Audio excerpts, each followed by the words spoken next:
సొంతంగా వ్యాపారం చేసుకుని ఎదగాలి అనుకుంటున్నావు.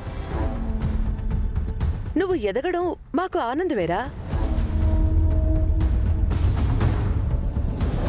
కానీ ఎవ్వరూ లేని వాళ్లాగా బయటెక్కడో ఉండడమేంట్రా? కలిసి ఉండడానికి నీకున్న సమస్య ఏంటి? వాళ్ళందరూ మీ దగ్గర బానిసల్లాగా బ్రతకటం అలవాటైపోయిందండి. కానీ ఒకళ్ళ కింద చేయి చాచి బ్రతికే అలవాటు మాకు లేదు.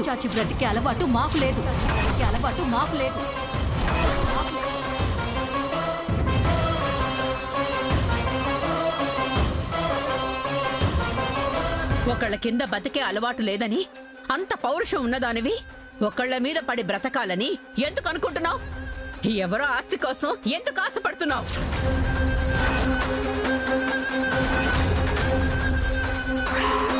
నిజం తెలియకొచ్చాను. మీ నిజ స్వరూపాలు తెలియక అడిగాను. అయినా నేను ఇప్పుడు ఏం మాట్లాడినా మీ ఎవ్వరికీ అర్థం కాదు. ఎందుకంటే మీరందరూ ఈ ఆనంద అనే మైకంలో ఉన్నారు.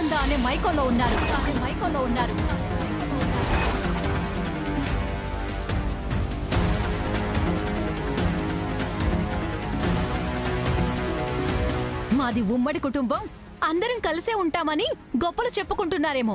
చూస్తూ ఉండండి, ఏదో ఒకరోజు ఈ ఆనంద అనే మాయలో నుంచి మీరు బయటపడతారు. ఈ ఉమ్మడి కుటుంబం ఎంతకాలం కలిసి ఉంటుందో నేను చూస్తాను.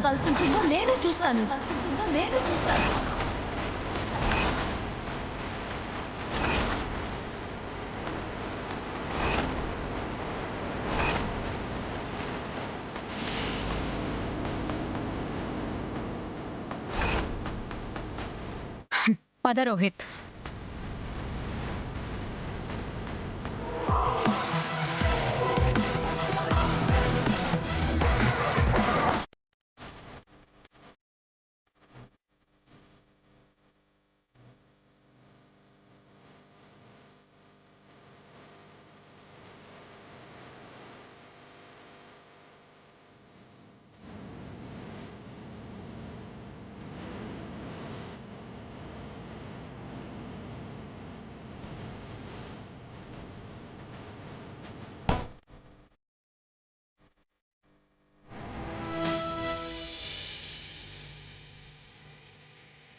నువ్వు సడన్ గా ఇక్కడికి వచ్చేస్తావని నేను అస్సలు అనుకోలేదు. వచ్చానోనే డిసప్పాయింట్ అయ్యావా? కమాన్ సమీరా, అలా ఎలా? నేను ఇంట్లో ఉన్నప్పుడు వచ్చావని నీతో టైం సరిగ్గా కేటాయించలేకపోయాను, అందుకే. ఎంతసేపు నీ ఫ్యామిలీ గురించి ఆలోచిస్తావు గాని నా గురించి ఆలోచనే ఉండదా నీకు? నువ్వు ఫోన్ లిఫ్ట్ చేయకపోతే నాకు ఊపిరి ఆగిపోయినట్టుంటుంది, నాకు ప్రాణం తీసేసినట్టుంటుంది. కానీ నీకు మాత్రం ఏమనిపించదు.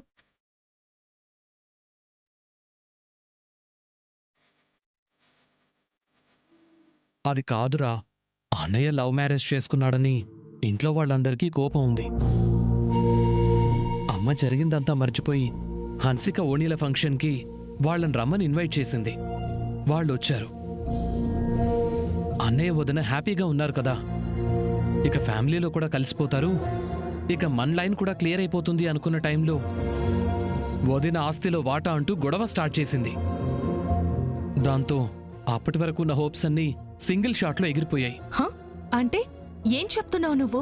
మీ అమ్మ వాళ్ళు మీ అన్నయ్య లవ్ ని యాక్సెప్ట్ చేయలేదు అని మన లవ్ ని కూడా యాక్సెప్ట్ చెయ్యరు అంటున్నావా? ఏయ్, అలా కాదు. అలా ఎలా అవుతుంది చెప్పు? కాదంటే నేను ఒప్పుకుంటానా ఏంటి? ఏ, నువ్వు ఒప్పుకుంటే నేను ఊరుకుంటానా ఏంటి?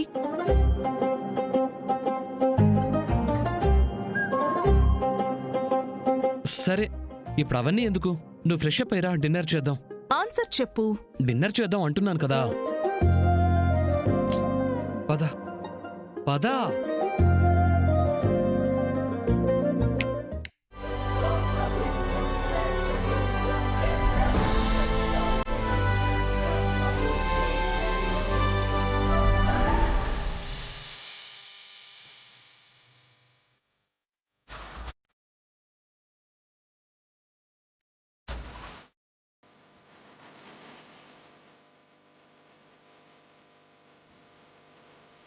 నువ్వు ఒకసారి చెప్పావు కదా, నిండు చంద్రుణ్ణి చూస్తూ క్యాండిల్ లైట్లో నాతో కలిసి డిన్నర్ చేయాలని.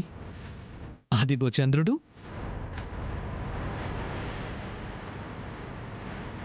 క్యాండిల్ లైట్ నీతో నేను.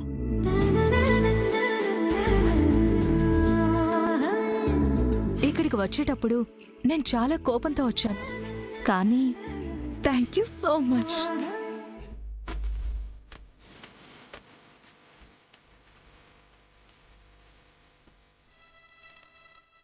మారినదే కాలమంతా మారిన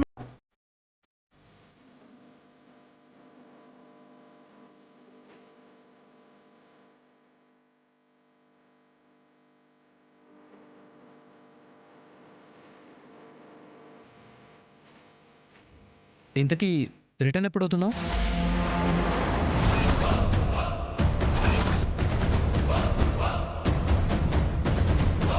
అంటే నన్ను ఇక్కడి నుంచి ఎప్పుడు పంపించేద్దామని చూస్తున్నావు కదా?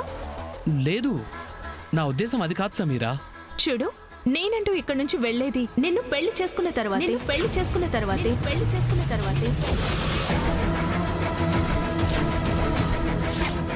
ఈ ఆనంద భైరవి బతికున్నంత వరకు మా నుండి ఎవరిని వేరు చేయలేరు.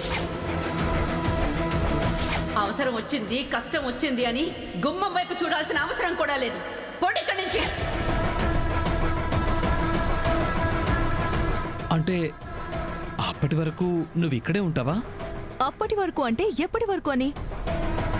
ఫస్ట్ డే మన విషయం మీ అమ్మగారికి చెప్పు, సెకండ్ డే ముహూర్తాలు, థర్డ్ డే మ్యారేజ్, ఆ తర్వాత మన ఇద్దరం కలిసి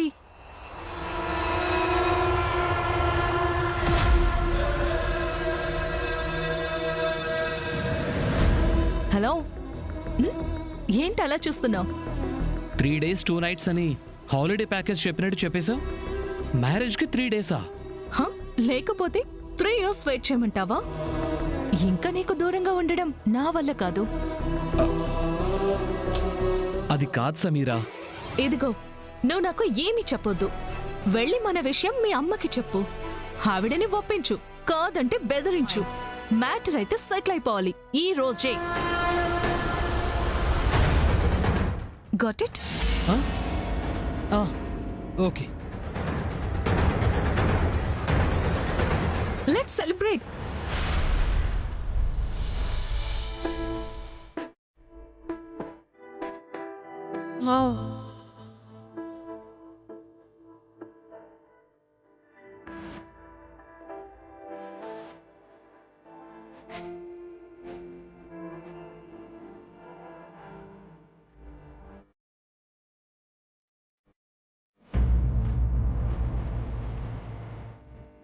ఈ పెళ్లి విషయం అమ్మతో ఎలా చెప్పాలి? అసలే రోహిత్ అనే విషయంలో ఇంట్లో వాళ్ళు చాలా కోపంగా ఉన్నారు.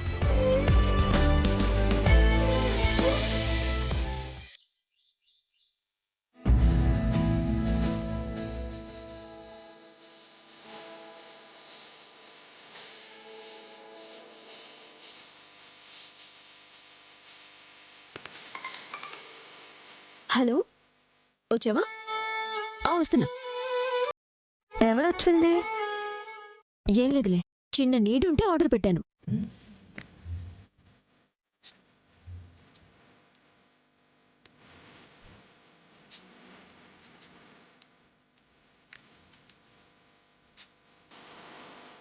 ఏంటి అది? మేకప్ కిట్, డబ్బులిచ్చి పంపించు. ఎంత బాబు? 10,000 అండి. 10,000? వచ్చేస్తున్నాను, 10 నిమిషాల్లో అక్కడ ఉంటాను. ఏమండి, వచ్చేస్తున్నాను. ఏంటి గీత? మీ పెద్ద కూతురు మేకప్ కిట్ ఆర్డర్ పెట్టిందంట, 10,000 కట్టాలి.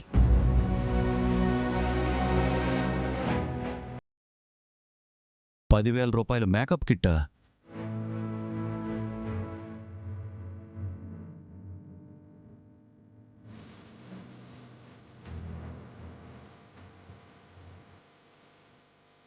$5,000 ఉన్నాయి గీత. అంటే 10,000 ఉంటే ఇచ్చేస్తారా? రిటర్న్ పంపించేయమని చెప్తాను. ఆ గీత, తనెంతో ప్రేమతో తెప్పించుకుంది కదా, వద్దంటే బాధపడుతుంది కదా. అది బాధపడుతుంది సరే, ఇంకో 5,000 ఎక్కడి నుంచి తెస్తారు? మీ ఖర్చుల కోసం కదా అవి పెట్టుకుంది. ఆ, అవును. ఇంత వయసు వచ్చింది, తన బాధ్యతలు తనకు తెలియకపోవచ్చు, కానీ ఇంటి పరిస్థితులన్నా తెలుసుకోవాలి కదా. తను ఏమన్నా కొనాలి అనుకుంటే మా నాన్న దగ్గర డబ్బులు ఉన్నాయో లేదో అని ఆలోచించాలి కదా. దాని మట్టుకు అది ఆర్డర్లు పెట్టుకుని డబ్బులు ఇచ్చేయండి అంటే స్కానరా క్యాషా? Scanner madam.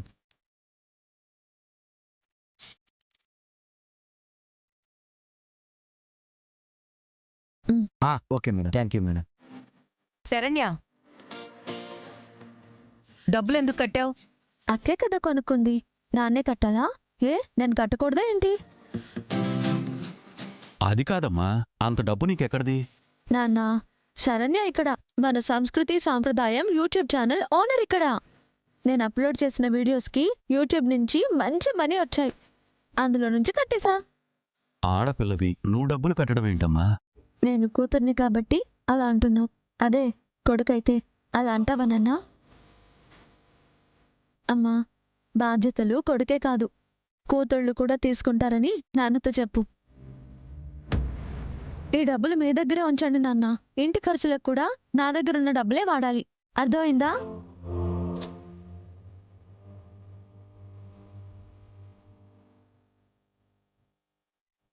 అనన్యకైతే మీరు ఒకసారి గట్టిగా చెప్పాలండి. ఉఫ్.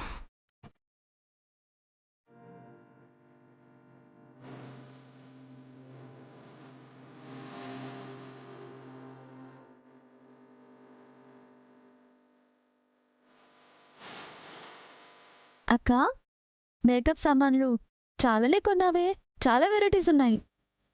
అందుకే ఆర్డర్ పెట్టింది. ఎంతో తెలుసా? ఆర్డర్ పెట్టినప్పుడు రేట్ చూడమా ఏంటి? రఫ్గా ఓ 10,000 అనుకుంటా, ఇచ్చేసరిగా.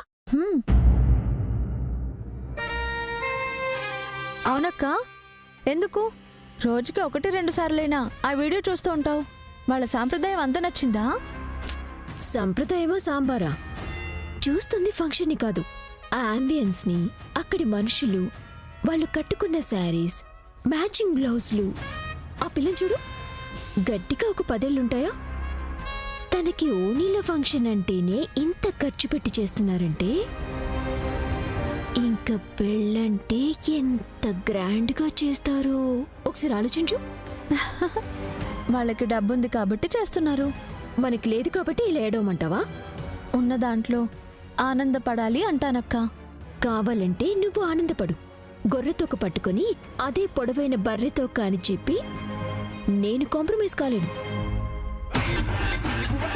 అమ్మ నాన్నతో పెట్టుకుంటే మన లైఫ్ చద్దన్న ఉల్లిపాయే. మన లైఫ్ మనం అనుకున్నట్టు గ్రాండ్గా ఉండాలంటే మనమే కలలు కనాలి, మనమే సాధించుకోవాలి. ఇచట కలలు నెరవేర్చబడును అని బోర్డు పెట్టి కూర్చుంటాను. నీలాంటి పిచ్చోళ్ళందరూ నాకు క్లయింట్స్ అవుతారు. అప్పుడు నీ కలలు నెరవేరుతాయో లేదో తెలియదు కానీ నేను మాత్రం ఖచ్చితంగా రిచ్ అవుతాను.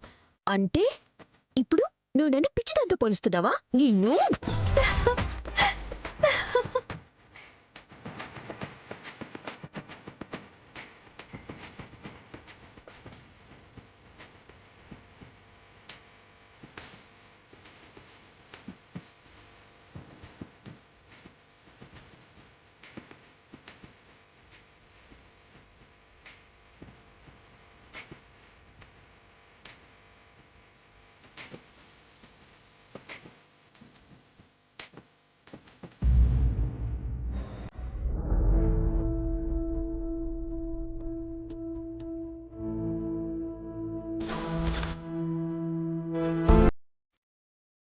ప్రీతి, కొంచెం వాటర్ తీసుకురా.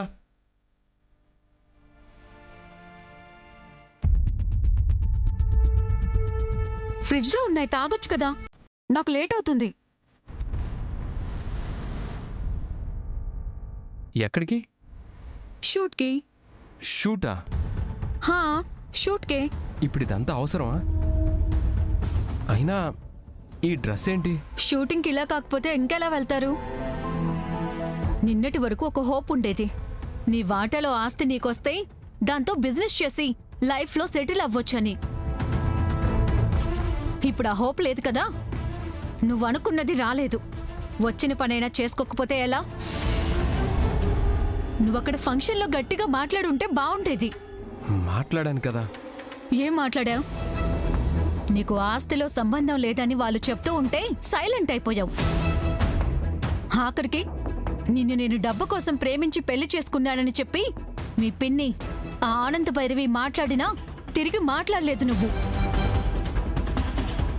అంటే తప్పు నాదంటావా? అవునంటే నువ్వు ఒప్పుకోవు కదా. కానీ నిజమైతే అదే. నువ్వు సైలెంట్గా ఉండకుండా గొడవ పడి నలుగురిని పిలిచి పంచాయతీ పెడతానంటే వాళ్ళు దారిలోకి వచ్చుండేవాళ్ళు. నువ్వలా అనవు, ఎందుకంటే వాళ్ళు నీ వాళ్ళు. నిజంగా వాళ్ళు కూడా నిన్ను అలాగే అనుకోనుండుంటే నువ్వు లైఫ్లో ఎదగటం కోసం నీ వాటా కావాలి అంటే వెంటనే ఇచ్చుండేవాళ్ళు. దానికొక చాంతాడంత కథ చెప్పుండేవాళ్ళు కాదు కదా. వాళ్ళు డబ్బులు ఇవ్వటం కుదరదన్నారని మన ఆలోచనలైతే మనం మార్చుకోలేం కదా. ఏదైనా చెయ్యాలి, ఎలాగైనా బిజినెస్ స్టార్ట్ చేయాలి. మాట్లాడితే బిజినెస్ బిజినెస్ అంటావు. బిజినెస్ పెట్టాలంటే పెట్టుబడి కావాలి కదా, ఎక్కడి నుంచి వస్తుంది? మనం కావాలని ప్రయత్నిస్తే ఏదైనా వస్తుంది.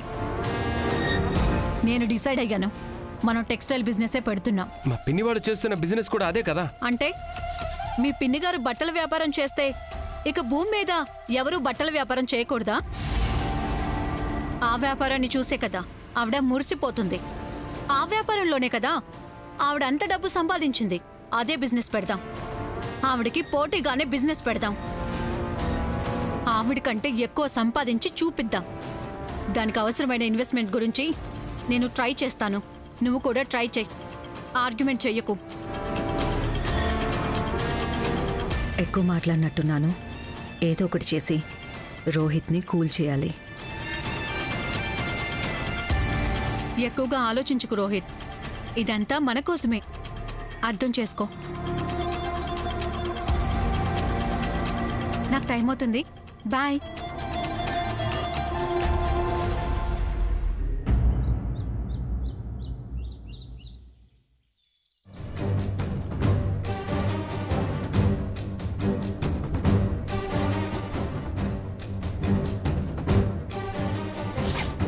అయినా నేను ఇప్పుడు ఏం మాట్లాడినా మీ ఎవ్వరికీ అర్థం కాదు.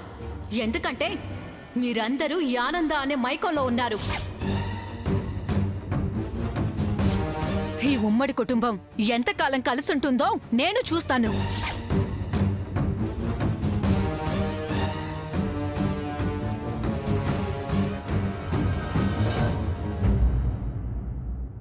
ఆనంద, జరిగిన దాన్ని తలుచుకుని ఆలోచిస్తున్నావా ఏంటి? ఎందుకిలా జరుగుతోంది అని ఆలోచిస్తున్నానండి. రోహిత్ ప్రీతిని ప్రేమించి ఆ రోజు మనకెవ్వరికీ ఇష్టం లేకపోయినా మన మాట వినిపించుకోకుండా ప్రీతిని పెళ్లి చేసుకున్నాడు. సర్లే, అయిపోయిందేదో అయిపోయింది, తర్వాత తెలుసుకుంటాడు, మనతో కలిసిపోతాడు అనుకుంటే మనతో ఇంకా దూరాన్ని పెంచుకుంటున్నాడు. దానికి కారణం మన రోహిత్ కాదానంద, తన భార్య ప్రీతి. ఆ అమ్మాయికి మొదట్నుంచి డబ్బు గురించి ఆలోచన తప్ప వేరే ఆలోచన ఉన్నట్టు నాకు కనిపించలేదు. డబ్బుతో ఏముందండి? నిజంగా డబ్బిస్తే రోహిత్ బాగుపడతాడు అనే నమ్మకం నాకుండుంటే ఆస్తిలో వాటా కాదండి, ఈ యావదాస్తి మొత్తాన్ని తనకే రాసిచ్చేస్తాను.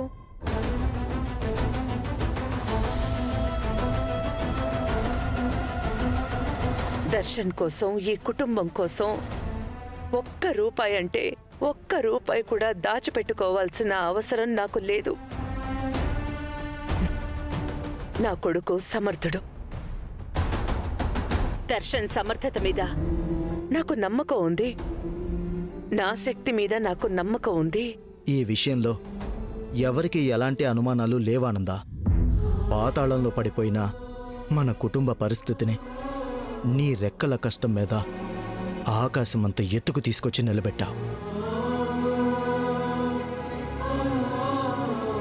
కష్టపడకుండా ఊరికే వచ్చే డబ్బులతో ఎవరూ సక్సెస్ కాలేరండి.